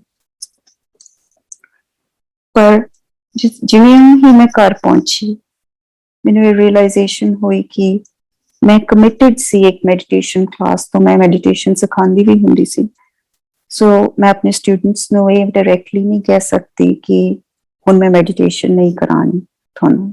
So it will take me some time ਕਿ ਜਦੋਂ ਤੱਕ ਮੈਂ ਉਹਨਾਂ ਨੂੰ ਇਹ ਗੱਲ ਕਹਿ ਦਾਂ ਕਿ ਠੀਕ ਹੈ ਹੁਣ ਅਸੀਂ ਕਲਾਸਿਸ ਬੰਦ ਕਰਨ ਲੱਗੇ ਹਾਂ। ਪਰ ਗੁਰੂ ਜੀ ਦੇ ਆਪਣੇ ਤਰੀਕੇ ਆ ਆਪਣਾ ਹੁਕਮ ਮਨਵਾਉਣ ਦੇ। ਹੋਇਆ ਯੋ ਕਿ ਮੈਂ ਬਹੁਤ ਬਿਮਾਰ ਹੋ ਗਈ, ਬਹੁਤ ਟੈਸਟ ਕਰਾਏ, ਹਸਪੀਟਲ ਵਿੱਚ ਰਹੀ, ਕਈ ਐਕਸਪੈਰੀਮੈਂਟਸ ਡਾਕਟਰਾਂ ਨੇ ਮੇਰੇ ਤੇ ਕੀਤੇ, ਕੁਝ ਨਹੀਂ ਪਤਾ ਲੱਗਿਆ ਕਿ ਕੀ ਹੋ ਰਿਹਾ। 99 ਫੀਵਰ ਰਹਿੰਦਾ ਸੀ, ਬੋਡੀ ਬਹੁਤ ਏਕ ਕਰਦੀ ਸੀ, ਸਮਝ ਨਹੀਂ ਸੀ ਆਉਂਦੀ ਹੋਇਆ ਕੀ ਹੈ। ਮੇਰਾ ਬਸ ਰੋਜ਼ ਦਾ ਇਹੀ ਰੂਟੀਨ ਹੁੰਦਾ ਸੀ ਕਿ ਮੈਂ ਸਵੇਰੇ ਉੱਠਦੀ ਸੀ, ਇੱਕ ਡਾਕਟਰ ਤੇ ਜਾਂਦੀ ਸੀ, ਇੱਕ ਹਸਪਤਾਲ ਜਾਂਦੀ ਸੀ ਤੇ ਘਰ ਵਾਪਸ ਆ ਜਾਂਦੀ ਸੀ। ਉਹਨਾਂ ਦਿਨਾਂ ਦੇ ਵਿੱਚ ਇੱਕ ਦਿਨ ਮੈਂ ਆਪਣੇ ਬੈੱਡ ਤੇ ਆ ਕੇ ਲੇਟੀ, ਡਾਕਟਰ ਤੋਂ ਵਾਪਸ ਆਈ, ਆ ਕੇ ਮੈਂ ਆਪਣੇ ਬੈੱਡ ਤੇ ਲੇਟੀ। ਮੈਂ ਜਿਉਂ ਹੀ ਬੈੱਡ ਤੇ ਲੇਟਦੀ ਹਾਂ, ਉਸੇ ਟਾਈਮ ਮੈਨੂੰ ਆਪਣੀ ਲੈਫਟ ਆਈ ਦੇ ਵਿੱਚ ਸਾਈਡ ਤੋਂ, ਕੋਰਨਰ ਤੋਂ ਇੱਕ ਇਮੇਜ, ਇੱਕ ਫੇਸ ਦਿਖਾਈ ਦਿੰਦਾ ਹੈ। ਉਹ ਫੇਸ ਮੈਂ ਕਦੇ ਨਹੀਂ ਦੇਖਿਆ। ਉਹਨਾਂ ਨੇ ਕੁਝ ਯੈਲੋ ਪਾਇਆ ਹੋਇਆ, ਉਹਦਾ ਕਾਲਰ ਮੈਨੂੰ ਦਿਖਾਈ ਦੇ ਰਿਹਾ, ਔਰ ਉਹਨਾਂ ਨੇ ਰੈੱਡ ਸਕਾਰਫ ਸਿਰ ਤੇ ਬੰਨਿਆ ਹੋਇਆ, ਔਰ ਬਹੁਤ ਵੱਡੀ ਸਮਾइल है, really true दी स्माइल। गम्स नजर आ रहे हैं, पूरे दंत नजर आ रहे हैं, बड़े खुश हैं। सो थोड़ा स्पिरिचुअल बैकग्राउंड होने करके मैनू ये रियलाइजेशन हो गई कि जे मैं अखां घुमा के देखूंगी तो वो मैनू नजर नहीं आउणगे, क्योंकि जिहड़ी तुहाडी कॉर्नर विजन हुंदी है, जिहड़ी तुहाडी पेरिफेरल विजन हुंदी है अख दी, वो ज्यादा सेंसिटिव हुंदी है टू डिवाइन सैलेस्टियल एनर्जीज नू ज्यादा सेंसिटिव हुंदी है। इसे करके कई बारी तुहानू इदां लगदा तुहाडे साइड तो कोई लंघ के गया और जो तुसी घूम के देखते हो नजर नहीं आउंदे, क्योंकि जिहड़ी कॉर्नर हुंदा वो ज्यादा सेंसिटिव हुंदा है। सो मैं घूम के नहीं देखा, पर मैं वो विजन देखती रही, वो विजन बहुत देर रही। और ये जिहड़े गुरु जी दे एक्सपीरियंसिस हुंदे हैं, इन्हां दे विच तुसी एक गल नोटिस कीती होएगी, जदों गुरु जी एक्सपीरियंसिस दिंदे हैं, एक पैरेलल रियलिटी शुरू हो जाती है। उत्थे कोई टाइम दे माने नहीं रहिंदे, तुहानू ये नहीं पता लगता कि कितना टाइम हो गया, तुहानू ये नहीं समझ आउंदी कि तुसी कदों शुरू होए सी, ये एक्सपीरियंस किधर नू जा रहा है ते की हो रहा है। ऐसा लगता है कि सब कुछ एक दूसरे रियलिटी दे विच हो रहा है, जिथे ना कोई टाइम है, ना कोई जमीन है, ना कोई आसमान है।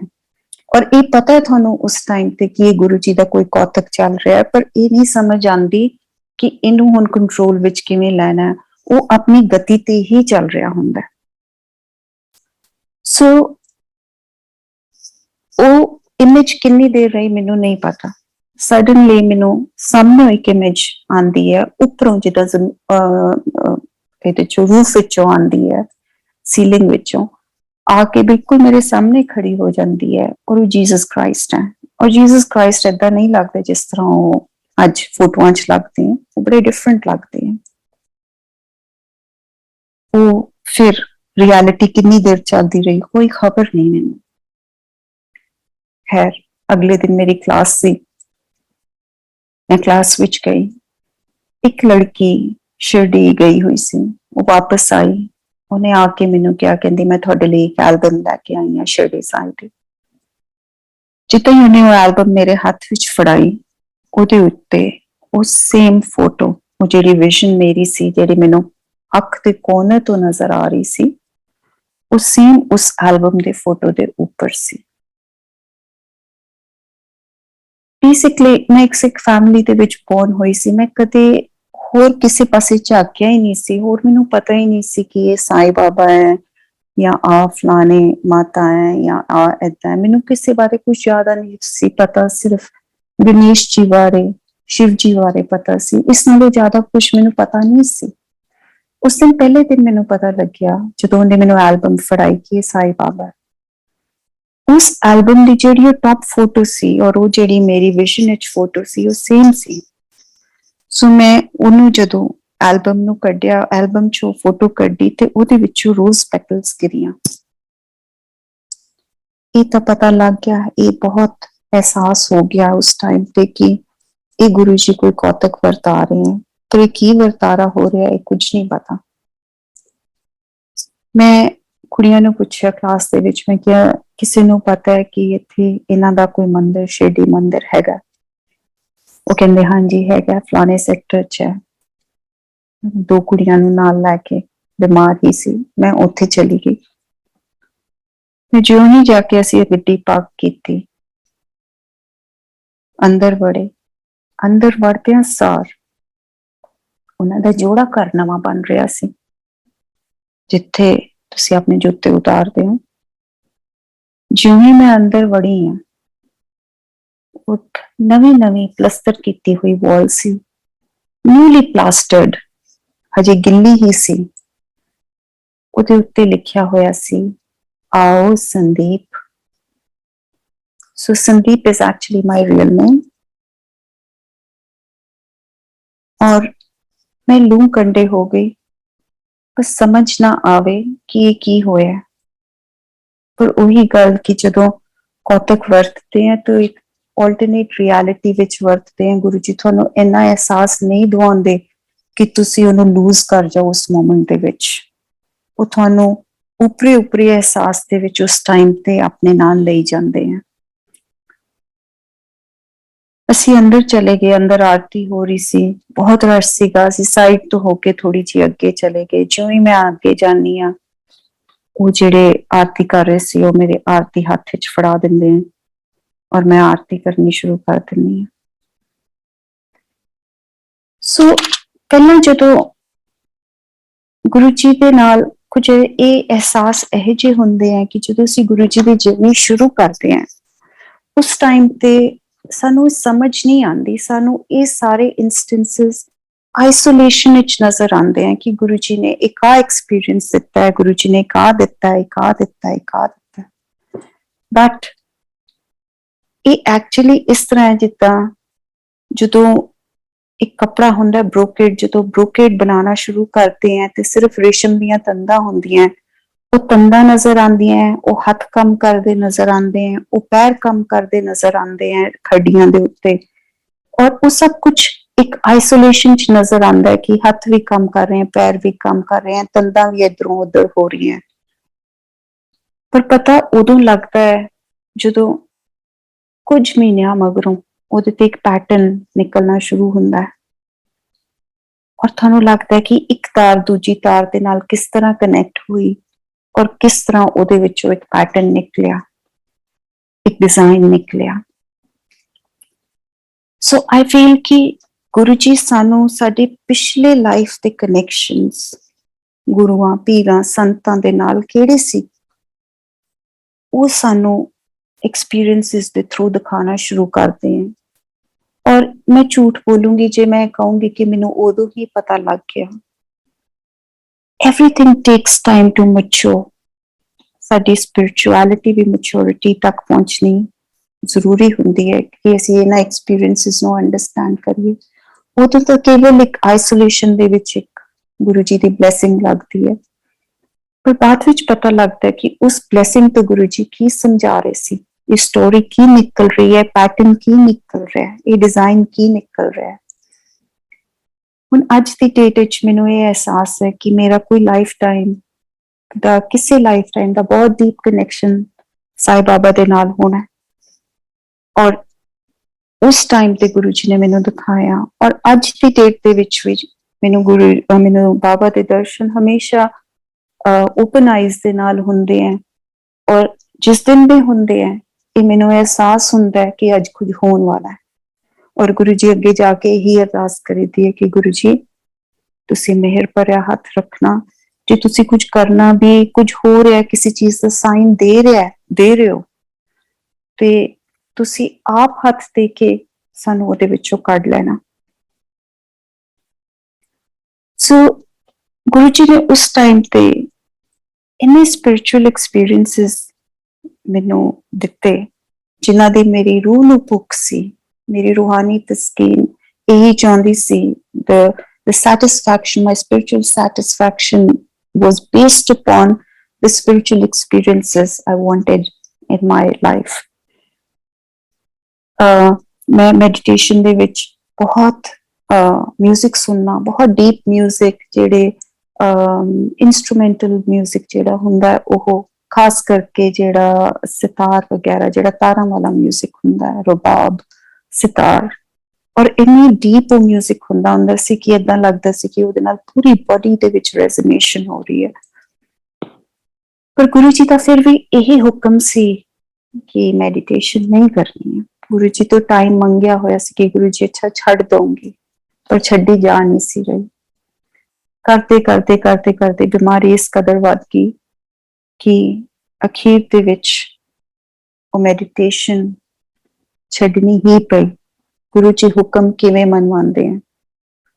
It is a corporate saying ਜਿਹੜੀ ਕਹਿੰਦੇ ਆ ਕਿ either you leave your job or you get fired. So Guru ji ਕਹਿੰਦੇ ਜਾਂ ਤਾਂ ਤੁਸੀਂ ਆਪ ਛੱਡ ਦੋ ਜਾਂ ਮੈਂ ਛਡਾ ਦੂੰਗਾ। ਸੋ ਆਪ ਤਾਂ ਮੇਰੇ ਤੋਂ ਛੱਡੀ ਜਾ ਨਹੀਂ ਸੀ ਰਹੀ। ਗੁਰੂ ਜੀ ਨੇ ਆਪੇ ਹੀ ਮੈਡੀਟੇਸ਼ਨ ਛਡਾ ਦਿੱਤੀ, ਇੰਨੀ ਬਿਮਾਰ ਹੋ ਗਈ। ਉਸ ਬਿਮਾਰੀ ਦੇ ਦੌਰਾਨ ਗੁਰੂ ਜੀ ਨੇ ਮੈਨੂੰ ਇਹ ਗੱਲ ਕਹੀ ਸੀ ਕਿ ਹਜੇ ਦਿੱਲੀ ਨਹੀਂ ਆਉਣਾ, ਕਿਉਂਕਿ ਗੁਰੂ ਜੀ ਜਦੋਂ ਸਾਡੇ ਕਰਮ ਘਟਾਉਂਦੇ ਸੀ, ਜੋ ਮੇਰੀ ਅੰਡਰਸਟੈਂਡਿੰਗ ਹੈ ਉਸ ਟਾਈਮ ਤੇ ਗੁਰੂ ਜੀ ਥੋੜਾ ਜਿਹਾ ਆਪਣੇ ਆਪ ਤੋਂ ਦੂਰ ਕਰ ਦਿੰਦੇ ਸੀ, ਕਿਉਂਕਿ ਗੁਰੂ ਜੀ ਇਹ ਕਹਿੰਦੇ ਸੀ ਕਿ ਜੇ ਤੁਸੀਂ ਮੇਰੇ ਕੋਲ ਆ ਜਾਂਦੇ ਹੋ ਉਸ ਟਾਈਮ ਤੇ ਤੁਹਾਡੇ ਉਹ ਵੀ ਕਰਮ ਕੱਟੇ ਜਾਂਦੇ ਆ, ਪਰ ਕੁਝ ਤੁਹਾਡੇ ਲਈ ਬਹੁਤ ਕੁਝ ਚੀਜ਼ਾਂ ਤੁਹਾਡੇ ਲਈ, ਤੁਹਾਡੀ ਸੋਲ ਲਈ ਬੜੀਆਂ ਜ਼ਰੂਰੀ ਹੈ, ਉਹਦੇ ਪੋਲਿਸ਼ ਹੋਣ ਲਈ ਉਹ ਬਹੁਤ ਅਸੈਂਸ਼ੀਅਲ ਹੈ ਕਿ ਤੁਸੀਂ ਉਹਨਾਂ ਐਕਸਪੀਰੀਐਂਸਿਸ ਦੇ ਥਰੂ ਜਾਓ। ਸੋ ਤੁਹਾਡਾ ਉਸ ਟਾਈਮ ਤੇ ਆਣਾ ਬੰਦ ਹੁੰਦਾ ਸੀ। 8 ਮਹੀਨੇ ਹੋ ਗਏ, ਮੇਰਾ ਬੁਖਾਰ ਨਾ ਜਾਏ। ਅਖੀਰ ਦੇ ਵਿੱਚ ਮੈਂ ਗੁਰੂ ਹੁਕਮ ਦੀ ਉਲੰਘਣਾ ਕਰਕੇ ਮੈਂ ਦਿੱਲੀ ਪਹੁੰਚੀ। ਜਾ ਕੇ ਗੁਰੂ ਜੀ ਨੂੰ ਮੱਥਾ ਟੇਕ ਕੇ ਸਾਈਡ ਤੋਂ ਹੀ ਕੋਨੇ ਦੇ ਵਿੱਚ ਜਾ ਕੇ ਕੈਬਨਿਟ ਦੇ ਕੋਲ ਬੈਠ ਗਈ, ਇੰਜ ਸੋਚ ਕੇ ਕਿ ਗੁਰੂ ਜੀ ਨੂੰ ਸ਼ਾਇਦ ਪਤਾ ਨਹੀਂ ਲੱਗੇਗਾ। ਗੁਰੂ ਜੀ ਤਾਂ ਜਾਨ ਹੀ ਜਾਨ ਹੈ, ਪਤਾ ਤਾਂ ਉਹਨਾਂ ਨੂੰ ਪਹਿਲਾਂ ਵੀ ਸੀ, ਔਰ ਉਹਨਾਂ ਦੀ ਮਰਜ਼ੀ ਤੋਂ ਬਗੈਰ ਮੈਂ ਐਮਪਾਇਰ ਸਟੇਟ ਪਹੁੰਚ ਵੀ ਨਹੀਂ ਸਕਦੀ ਸੀ। ਉਹਨਾਂ ਵੱਲੋਂ ਇਸ਼ਾਰਾ ਹੋਇਆ ਹੋਣਾ, ਮੈਂ ਤਾਂ ਹੀ ਇੰਨੀ ਦੂਰ ਪਹੁੰਚੀ, ਤਾਂ ਹੀ ਮੈਂ ਮੰਦਿਰ ਵਿੱਚ ਵੜ ਸਕੀ, ਔਰ ਤਾਂ ਹੀ ਮੈਂ ਉਹਨਾਂ ਨੂੰ ਮੱਥਾ ਟੇਕ ਕੇ ਸਾਈਡ ਤੇ ਬੈਠ ਸਕੀ। ਜਿਵੇਂ ਹੀ ਲੰਗਰ ਖਤਮ ਹੋਇਆ, ਗੁਰੂ ਜੀ ਆਪਣੇ ਹੱਥ ਨਾਲ ਪ੍ਰਸ਼ਾਦ ਦੇ ਰਹੇ ਸੀ, ਕੜਾਹ ਪ੍ਰਸ਼ਾਦ। ਗੁਰੂ ਜੀ ਨੇ, ਮੈਂ ਜਦੋਂ ਜਾ ਕੇ ਗੁਰੂ ਜੀ ਨੂੰ ਮੱਥਾ ਟੇਕਿਆ, ਝੋਲੀ ਕੀਤੀ ਪ੍ਰਸ਼ਾਦ ਲੈਣ ਲਈ, ਗੁਰੂ ਜੀ ਨੇ ਮੇਰੇ ਵੱਲ ਦੇਖਿਆ ਔਰ ਮੈਨੂੰ ਜ਼ੋਰ ਦੀ ਕਿਹਾ, ਪਹਿਲੀ ਵਾਰੀ ਆਏ ਹੋ? फिर उसके बाद कहते जाओ छुट्टी कर दी तुम्हारी। और मेरा रोना निकल गया, कुछ नहीं बोल सकी, बहुत जोर जोर से रोना शुरू कर दिता बाहर जाके कि शायद गुरु जी ने मैनू पहचानिया नहीं है। 8 महीने मेरा गुरु मैनू भुल गया।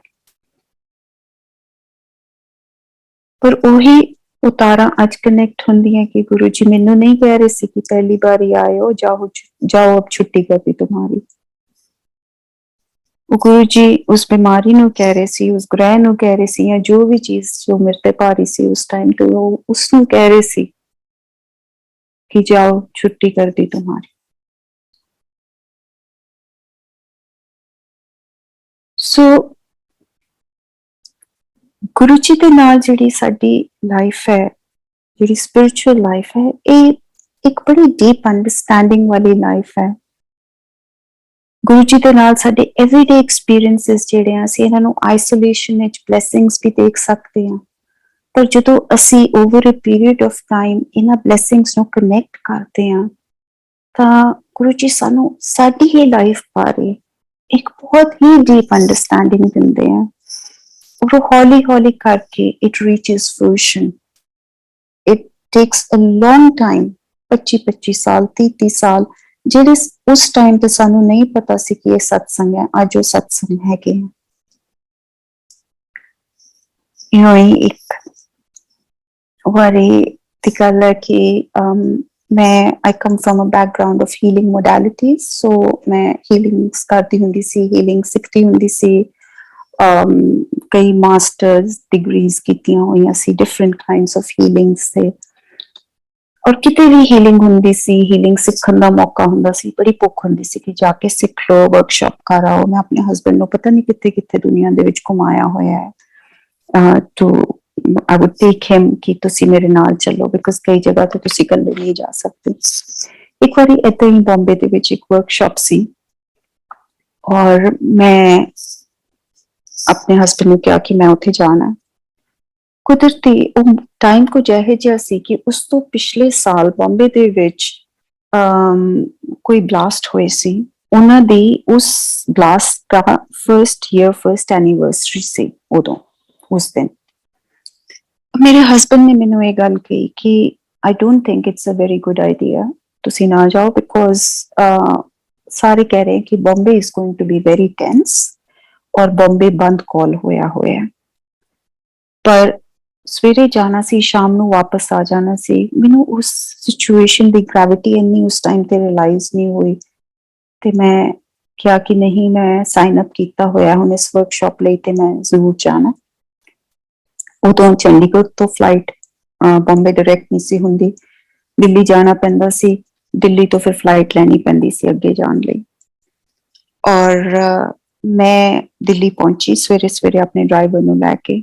ਜਿਵੇਂ ਮੈਂ ਦਿੱਲੀ 에ਅਰਪੋਰਟ ਤੇ ਪੁੱਜਦੀ ਹਾਂ ਤੇ ਉੱਥੇ ਟਰੂਪ ਮੂਵਮੈਂਟ ਬਹੁਤ ਹੋ ਰਹੀ ਹੈ, ਬਹੁਤ ਸਾਰੀ armies being move to Bombay. Bombay ਦੀਆਂ ਫਲਾਈਟਸ ਦੇ ਵਿੱਚ ਕਾਫੀ ਸਾਰੇ ਆਰਮੀ ਪਰਸਨਲ ਬੈਠੇ ਹੋਏ ਹੈ। ਥੋੜਾ ਜਿਹਾ ਮੈਨੂੰ ਮਾਹੌਲ ਦਹਿਸ਼ਤ ਵਾਲਾ ਲੱਗਿਆ, ਪਰ ਘਬਰਾ ਗਈ ਅੰਦਰੋਂ, ਪਰ ਕੁਝ ਕਿਹਾ ਨਹੀਂ ਕਿਉਂਕਿ ਇੱਜ਼ਤ ਕਰਕੇ ਤਾਂ ਘਰੋਂ ਆਈ ਹੋਈ ਸੀ, ਹੁਣ ਕੀ ਕਵਾਂ। ਮੈਂ ਇੱਕ ਜਗ੍ਹਾ ਬੈਠ ਕੇ ਵੇਟ ਕਰ ਰਹੀ ਸੀ, ਅੰਦਰੋਂ ਮਨ ਕੰਬ ਰਿਹਾ ਸੀ ਤੇ ਸਡਨਲੀ ਇੱਕ ਆਰਮੀ ਪਰਸਨਲ ਮੇਰੇ ਕੋਲ ਆਪਣਾ ਪਿੱਠੂ ਲੈ ਕੇ ਨਾਲ ਵਾਲੀ ਕੁਰਸੀ ਤੇ ਆ ਕੇ ਬੈਠ ਜਾਂਦੇ ਹੈ ਤੇ ਆ ਕੇ he strikes a conversation with me, ਮੇਰੇ ਨਾਲ ਗੱਲਾਂ ਕਰਨੀਆਂ ਸ਼ੁਰੂ ਕਰ ਦਿੰਦੇ ਹੈ। ਔਰ ਮੈਨੂੰ ਥੋੜੀ ਜਿਹੀ ਏਦਾਂ ਪਾਸਦਾ ਜਿੱਦਾਂ ਥੋੜਾ ਓਵਰ ਫਰੈਂਡਲੀ ਹੋ ਰਹੇ ਆ ਉਹ ਮੇਰੇ ਨਾਲ, ਤੇ ਮੈਂ ਆਪਣੇ ਮਨ ਸੋਚਦੀ ਹਾਂ ਕਿ ਥੋੜਾ ਜਿਹਾ ਓਵਰ ਫੈਮਿਲੀਅਰ, ਓਵਰ ਫਰੈਂਡਲੀ ਹੋ ਰਹੇ ਆ। ਪਰ ਫਿਰ ਉਸੇ ਵੇਲੇ ਖਿਆਲ ਆਉਂਦਾ ਹੈ ਕਿ ਨਹੀਂ, army people are very easy to talk to. They're very friendly and they're very easy to talk to. And I'm a very easy person to talk to as well. So ਮੈਨੂੰ ਇਹ ਲੱਗਿਆ ਕਿ ਨਹੀਂ, ਐਸੀ ਕੋਈ ਗੱਲ ਨਹੀਂ ਹੈ। It's just that he's very friendly and he's a very easy to talk to person, and army people are known to be friendly people. So ਜ਼ਿਆਦਾ ਕੁਝ ਦਿਮਾਗ ਦੇ ਵਿੱਚ ਨਹੀਂ ਆਇਆ। ਉਹਨਾਂ ਦੀ ਸੀਟ ਮੇਰੇ ਨਾਲ ਸੀ, ਗੱਲਾਂ ਬਾਤਾਂ ਕਰਦੇ ਸਫ਼ਰ ਨਿਕਲ ਗਿਆ। ਬੰਬੇ ਪਹੁੰਚ ਗਏ।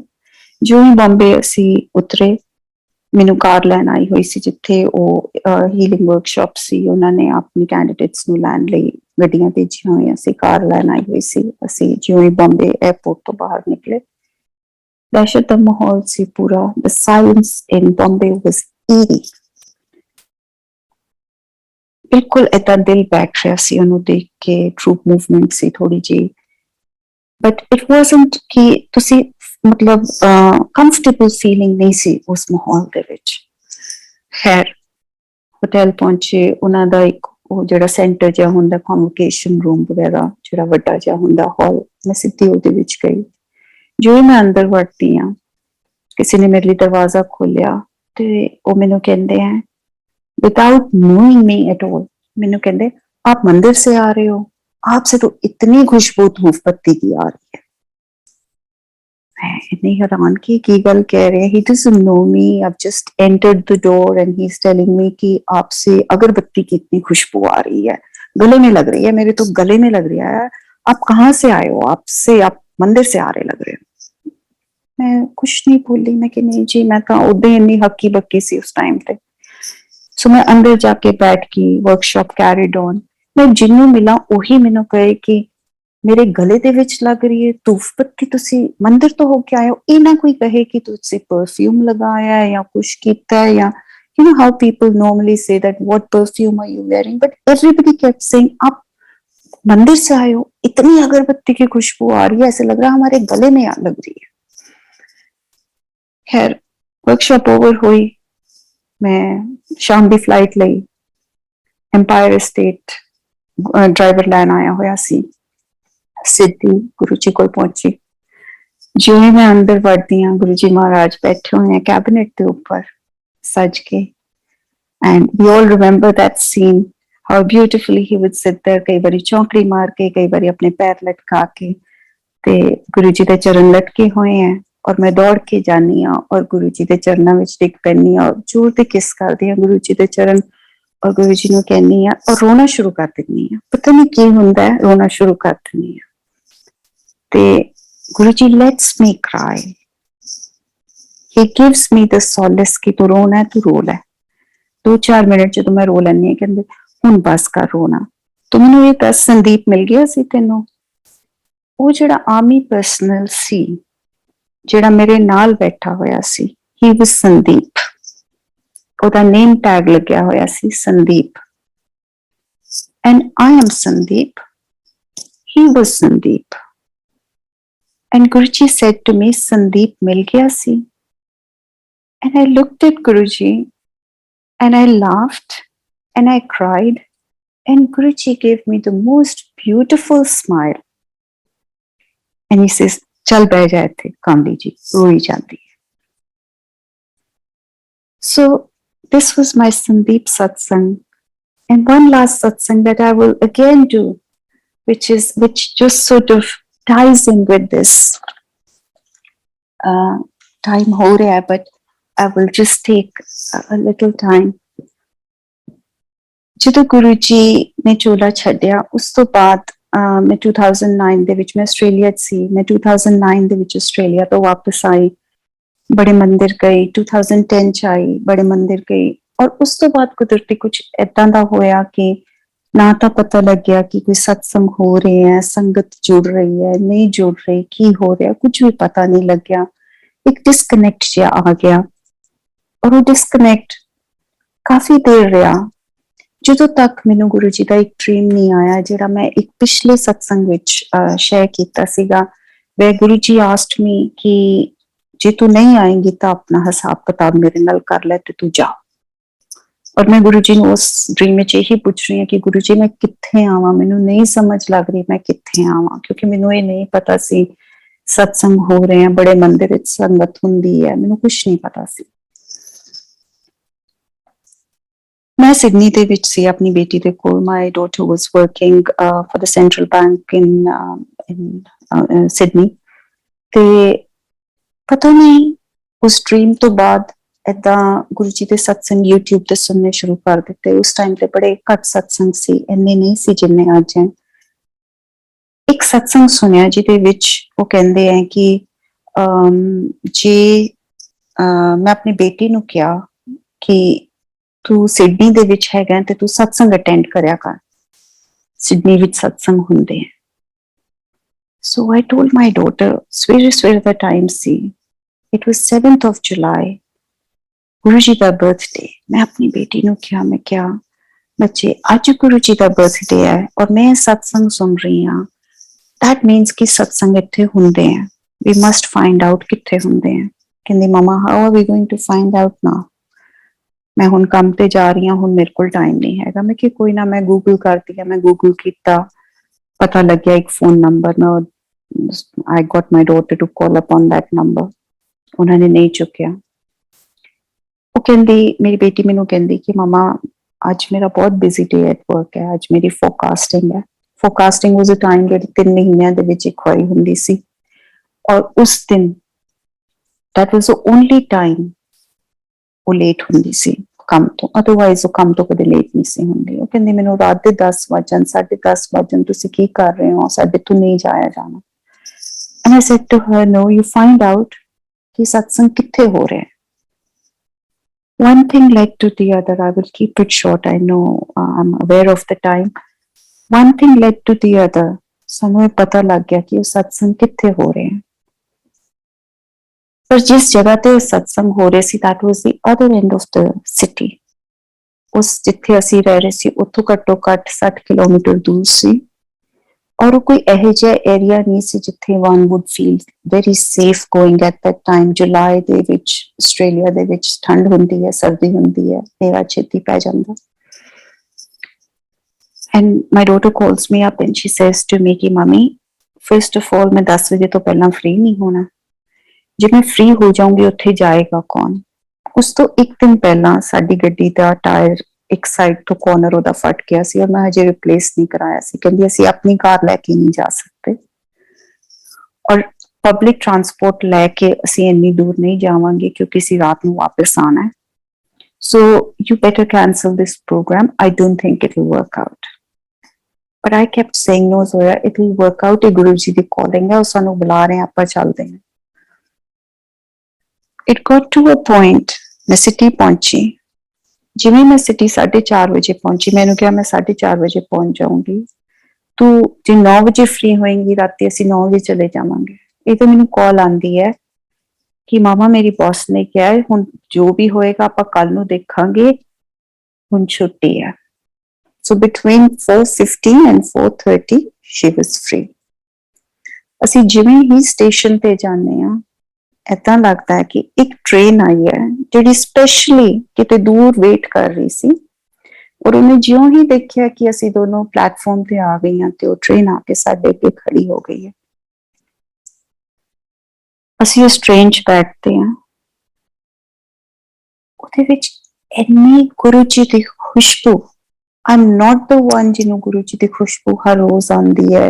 ਜਦੋਂ ਲੋਕੀ ਕਹਿੰਦੇ ਗੁਰੂ ਜੀ ਦੀ ਇੱਥੇ ਖੁਸ਼ਬੂ, ਇੱਥੇ ਖੁਸ਼ਬੂ, ਮੈਨੂੰ ਕਦੇ ਕਦੇ ਆਉਂਦੀ ਹੈ, ਪਰ ਉਸ ਦਿਨ ਇੰਨੀ ਖੁਸ਼ਬੂ ਕਿ ਐਕਚੁਅਲੀ ਜਿੱਦਾਂ ਗਲੇ ਦੇ ਵਿੱਚ ਹਜ਼ਾਰਾਂ ਸ਼ੀਸ਼ੀਆਂ ਕਿਸੇ ਨੇ ਤੋੜ ਕੇ ਖੁਸ਼ਬੂ ਦੀਆਂ ਪਾਈਆਂ ਹੁੰਦੀਆਂ, ਔਰ ਉਹ ਤੁਹਾਡੇ ਲੱਗ ਰਹੀ, ਤੁਹਾਡੇ ਅੰਦਰ, ਤੁਹਾਡੇ ਲੂੰ ਕੰਡਿਆਂ ਦੇ ਵਿੱਚ, ਤੁਹਾਡੇ ਪੋਰ ਦੇ ਵਿੱਚ ਏਦਾਂ ਲੱਗੇ ਕਿ ਉਹ ਚੱਲ ਰਹੀ ਹੈ ਉਹ ਖੁਸ਼ਬੂ। ਅਸੀਂ ਟ੍ਰੇਨ ਦੇ ਵਿੱਚ ਬੈਠ ਜਾਂਦੇ ਹਾਂ, ਜਿੰਨੇ ਵੀ ਲੋਕ ਹੁੰਦੇ ਆ ਉਸ ਟ੍ਰੇਨ ਦੇ ਵਿੱਚ, ਉਹ ਏਦਾਂ ਲੱਗਦੇ ਆ ਕਿ ਇਹ ਕੋਈ ਕੈਰੈਕਟਰਸ ਡਿਵਾਈਸ ਕੀਤੇ ਹੋਏ ਆ, ਸਪੋਰਟਿੰਗ ਕਾਸਟ, ਕਿ ਇਹਨਾਂ ਨੂੰ ਬਿਠਾਇਆ ਗਿਆ ਹੈ, ਕਿ ਇਹ ਰਿਐਲਿਟੀ ਨਹੀਂ ਹੈ। ਜਿੱਦਾਂ ਮੈਂ ਦੱਸ ਰਹੀ ਸੀ ਕਿ ਉਹ ਜੋ ਗੁਰੂ ਜੀ ਦੇ ਐਕਸਪੀਰੀਐਂਸਿਸ ਹੁੰਦੇ ਆ, ਉਹ ਕਿਸੇ ਹੋਰ ਰੈਲਮ ਵਿੱਚ ਹੁੰਦੇ ਆ। ਉਹ ਰੈਲਮ ਅਸੀਂ ਫੈਦਮ ਨਹੀਂ ਕਰ ਸਕਦੇ ਕਿ ਉਹ ਕਿੱਥੇ ਐਗਜ਼ਿਸਟ ਕਰਦਾ ਹੈ। ਸਾਨੂੰ ਪਤਾ ਤਾਂ ਹੈ ਕਿ ਕੁਝ ਖਾਸ ਹੋ ਰਿਹਾ ਇਸ ਮੋਮੈਂਟ ਵਿੱਚ, ਪਰ ਇਹ ਨਹੀਂ ਪਤਾ ਕੀ ਹੋ ਰਿਹਾ।